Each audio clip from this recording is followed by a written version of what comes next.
Hi guys. Okay, so let's look at the pressure in gases, the units of pressure and conversion. So let's understand what is pressure first. Let's consider a situation. You are having a party, right? And you have all these beautiful balloons all over the room decorating your room, right? While you are having a nice time, somebody is angry and upset. And you know who is that? It is the gas particles that are present inside the balloons. Why? Because they hate being compressed. They do not like being confined inside a balloon or any container. So what are they doing? They are looking for an escape route.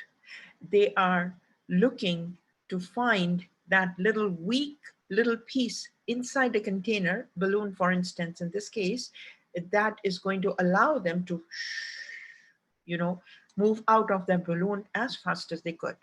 So their focus is that because they love freedom, they love to expand. That is the nature of the gases.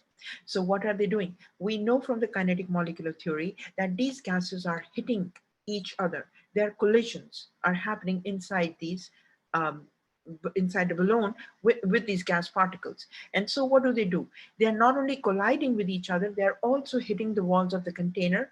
And as they are hitting the walls of the container, there's a certain force with which they strike.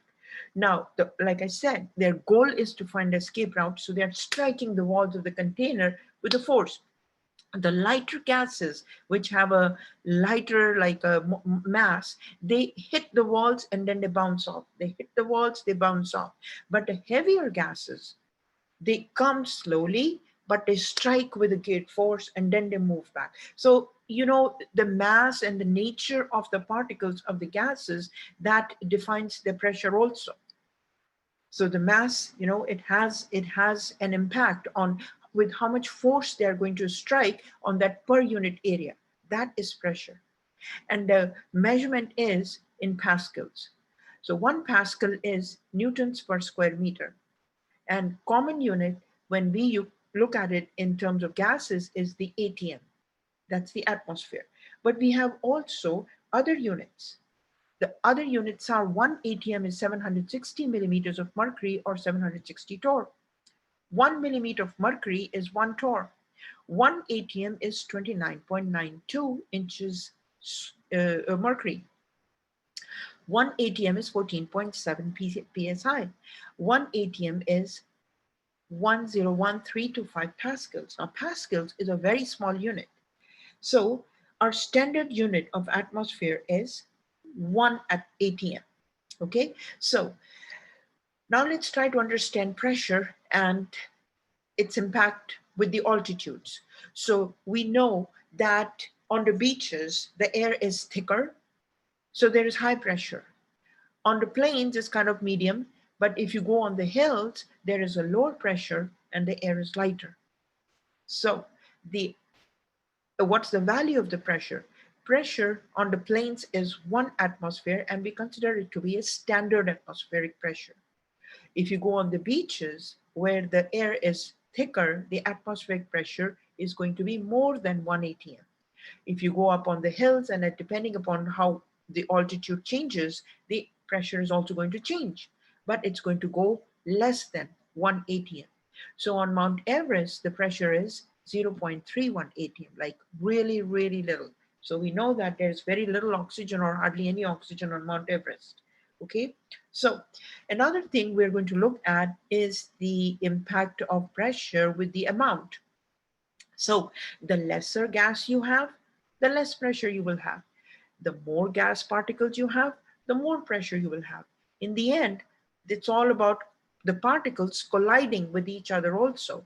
Okay, so the more collisions there are, the more disturbance there is going to be in the system. So the more pressure, the more with the force they are going to be striking the walls of the container. Okay, so pressure and the amount of gas are directly proportional. Now, next is temperature. How does the temperature impact the pressure? So as the temperature increases, the kinetic energy inside the particles is going to increase. And this kinetic energy is the energy of motion. Okay, so these particles are going to be colliding with each other, and the collisions also on the walls of the container are going to increase. So if these collisions are going to increase, what is increasing? The pressure is also going to increase. So with the temperature, the pressure is always going to increase. You decrease the temperature, the pressure is going to also decrease. So we are going to be studying more about this in the gas laws, but right now, let us look at some examples in which we are going to be converting the units of pressure. Okay, so now let's look at this condition, one question, in which you are given 0.311 ATMs. Now, this is the average pressure at the top of Mount Everest, and you want to find out how much of this is in millimeters of mercury. So we always have to refer to our equalities. So here we know that 1 ATM is equal to 760 millimeters of mercury. So this is going to be our conversion equality. So you're going to bring this here. We know that something that is always known to you, you're going to write down, and that is 1 ATM is equal to 760 millimeters of mercury. Now this is a direct conversion. You're given the ATMs and you're given you need to find the millimeters of mercury. So we know when we use these equalities, we can create two conversion factors. What are those? So two conversion factors that you can create from here, and those are 1 ATM in the numerator and 760 millimeters of mercury in the denominator. And the next is 760 millimeters of mercury in the numerator over 1 ATM in the denominator. So which one are you going to use? Since you are being asked to find the millimeters of mercury, you're being asked to find the millimeters of mercury, right? So you're going to be using this conversion factor because this allows you to cancel out the ATM. So let's write out a problem, and that is 0.311 ATM multiply by, okay, 760 millimeters of mercury over 1 ATM. Okay, so now you're going to subtract ATM and ATM. All right, I mean not subtract, sorry, cancel out ATM and ATM. And you're going to get 0.311 times 760, and that's going to give you 236 millimeters of mercury. 236 millimeters of mercury. Okay, so this is a simple direct conversion. Now let's look at another example of indirect conversion. Okay, so here is your problem. A high performance road bicycle tire is inflated to a total pressure of 125 psi. So 125 psi is your given pressure. Okay, what is this pressure in millimeters of mercury? So this is the one that you're going to find. So we need to find the pressure in millimeters of mercury, which is a different unit, and you are given 125 psi, which is the pounds per square inch. This is the unit that is given to you. Now we need to convert this to this. We need to convert psi to millimeters of mercury, and from our units of equality, as we have seen, that there is no direct conversion. We see that 1 ATM is equal to 14.7 psi and 1 ATM is equal to 760 millimeters of mercury. However, there is no direct conversion of millimeters of mercury and psi, or there is no direct relationship. So we will have to do a two-step process. We are going to take, first of all, the psi and convert that to ATM, which is our common unit, and then we are going to convert it to millimeters of mercury.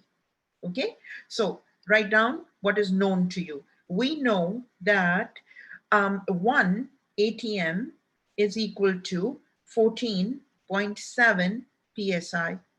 Okay, and we also know that 1 atm is equal to 760 millimeters of mercury.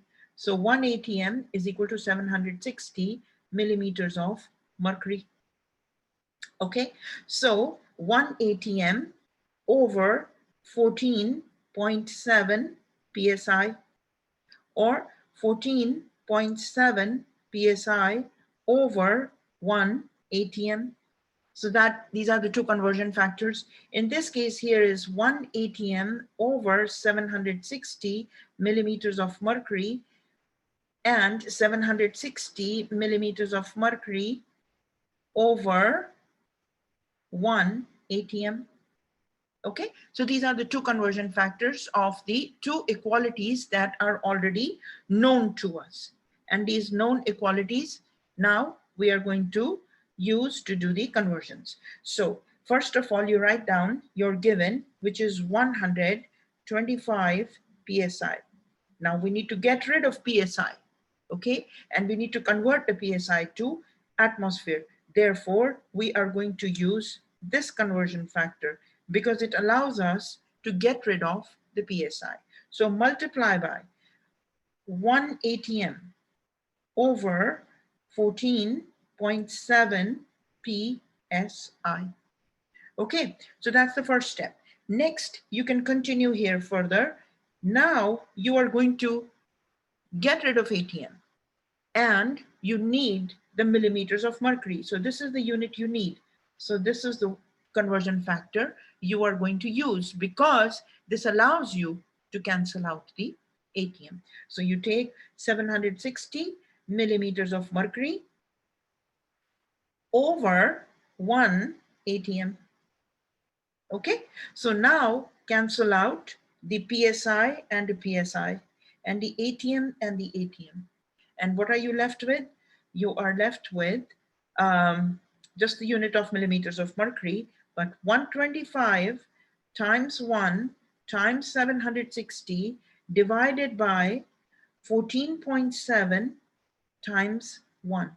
And this whole gives you 6.46 into 10 to the power 3 millimeters of mercury. So this is the indirect conversion where you will be using, two or maybe even sometimes three equalities to convert from one unit to another. Okay, so I'm hoping that this was easy and interesting, and thank you for watching. Take care. Bye-bye.